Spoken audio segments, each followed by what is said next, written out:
semakin membuat proses terapi lebih live lagi, lebih efektif lagi. Who knows?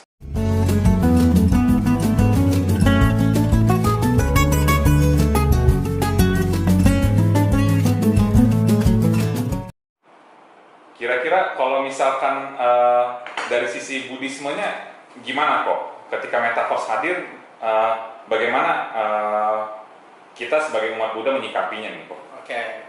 Nah, kalau metaverse itu kan ada realitas baru. Ya. Nah, otomatis ada kesadaran akan realitas yang lain dong.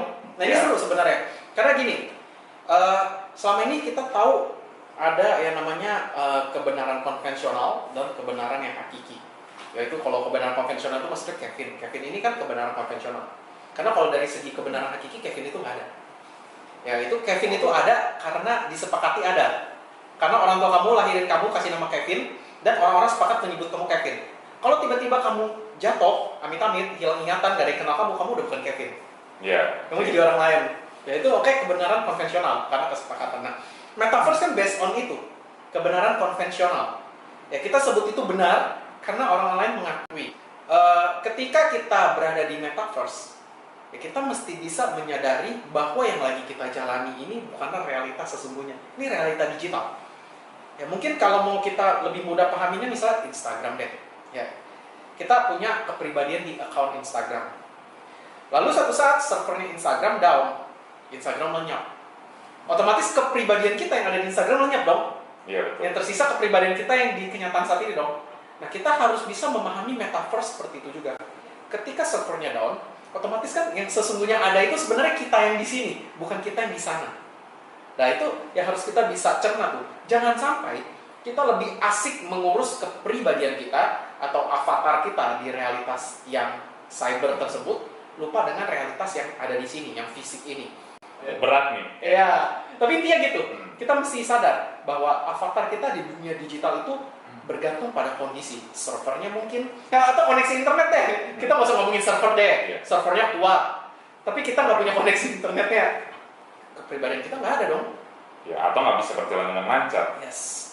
Tapi kalau misalkan ketika kita ada dunia maya dan dunia nyata, setiap orang kan pasti ingin merasa diakui ya.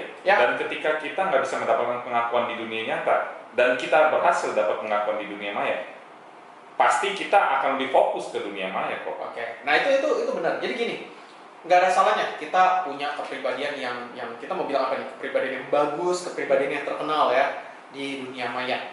Misalnya jadi selebgram, mungkin nanti namanya meta seleb ya, nggak tahu ya. Seleb di dunia meta misalnya. Pada dunia nyata mungkin kita nggak punya teman.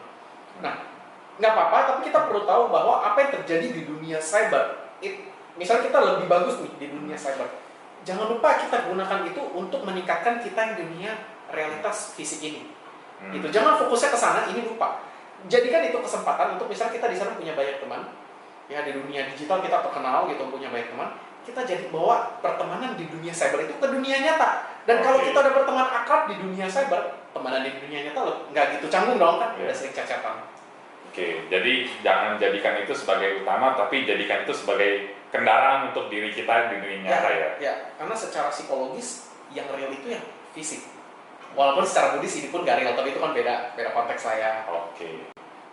Kalau misalkan kita lihat soal metaverse nih kok, kira-kira peluang apa nih yang bakalan muncul dan profesi-profesi apa yang kira-kira bakalan muncul ketika metaverse itu hadir kok? Oke, nah kalau masih ingat nih di episode sebelumnya nih, ya kalau belum nonton berarti harus nonton dulu nih episode sebelumnya ya. Kan kita ada bahas tuh ya, misalnya bisa dimanfaatin buat apa? Bisnis bisa, pendidikan bisa, kesehatan bisa, banyak kan?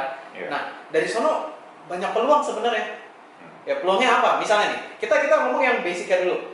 Itu kan akan menjadi sebuah realitas yang lain kan, metaverse itu kan. Dan di sana mungkin akan ada transaksi berdasarkan cryptocurrency. Otomatis butuh apa atau enggak? Butuh ahli cyber security. Nah itu peluang tuh teman-teman yang masih masih SMA ya, kalau kuliah kan udah pilih jurusannya, masih SMA sekolah mungkin bisa nanti ahli di sana. Nah digital marketing mungkin akan jauh lebih berkembang lagi tuh. Karena nggak hanya melewati copywriting yang audiovisual saat ini, ya mungkin nanti akan copywriting yang 3D. Nah itu udah beda lagi. Kemampuan desain 3D. Arsiteknya kan nanti akan seperti itu. Ya jadi kalau di dunia real kan arsiteknya fisik kan, itu arsiteknya kan 3D design. Kayak saya psikolog, mungkin saya harus mulai mempelajari bagaimana komunikasi, bagaimana interaksi manusia dalam dunia digital. At least kalau metaverse belum benar-benar ada, saya pelajari dulu aja secara digital dulu. Kenapa? Karena itu mungkin akan jadi peluang. Mungkin ada permasalahan-permasalahan psikologis munculnya dari metaverse. Kita nggak tahu orang konfliknya di metaverse.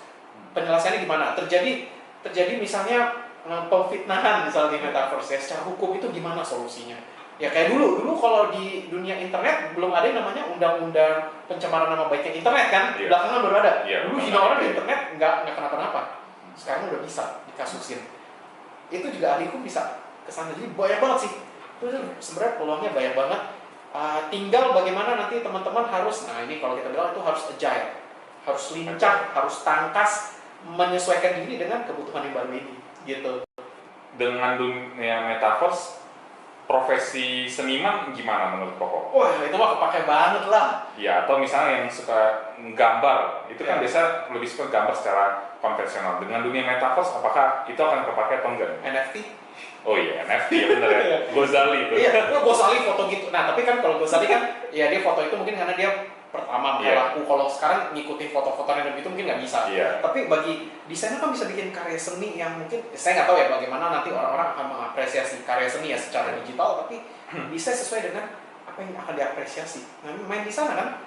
Ya jadi tetap ini semua peluang akan tetap ada. Wah. Bahkan sastra pun berguna loh, storytelling. Karena nanti metaverse akan sangat butuh storytelling. Ingat, itu kan nggak realitas yang seperti saat ini. Butuh storytelling di sana. Ya, orang sastra akan sangat dibutuhkan. Wah, diskusi yang menarik banget nih, Kok. Tapi sayangnya kita udah sampai di sesi terakhir nih. Kira-kira apa yang perlu kita siapkan diri untuk menghadapi ketika metaverse itu hadir, Kok? Oke. Nah, kalau apa yang perlu dipersiapkan, jujur aja saya nggak bisa kasih saran konkret. Kenapa? Belum ada realitasnya ya. Nggak tahu udah ada belum sih sebenarnya, atau masih beta testing gitu. Mungkin kalau ada masih beta testing kali ya. Saya nggak paham ya, saya nggak gitu ngikutin. Ya tapi karena kita tahu akan ada suatu universe yang beyond gitu, nah kita perlu siapinnya apa? Pertama, kita harus agile, yang tadi saya katakan. Agile itu dalam arti bisa jadi nanti kita akan bekerjanya kantornya metaverse. Jadi seolah-olah kantor. Nah, itu kan otomatis interaksinya berbeda, ya bagaimana komunikasi berbeda, harus agile. Kita menyesuaikan keterampilan kita saat ini dalam konteks yang berbeda. Ya bukan artinya skill kita nggak berguna, kita harus sesuaikan konteksnya. Oke, itu yang pertama. Yang kedua, kita perlu, kalau saya katakan kita perlu semakin memperkuat yang namanya kepribadian. Ya jangan sampai nanti kita nggak bisa memisahkan mana realitas fisik, mana realitas yang meta tersebut. Ya, jangan sampai terjadi yang namanya delusi. Ada hard skill yang harus kita latih, ada soft skill yang harus kita latih. Nah, nanti kita lihat deh pas metaverse sudah hadir, bagaimana secara konkret kita bisa memanfaatkan ini lagi. Gitu kira-kira. Oke, ya terima kasih Ko Gavin sudah hadir di podcast hari ini. Semoga bisa bermanfaat bagi teman-teman semua. Thank you teman-teman. Thank you semuanya.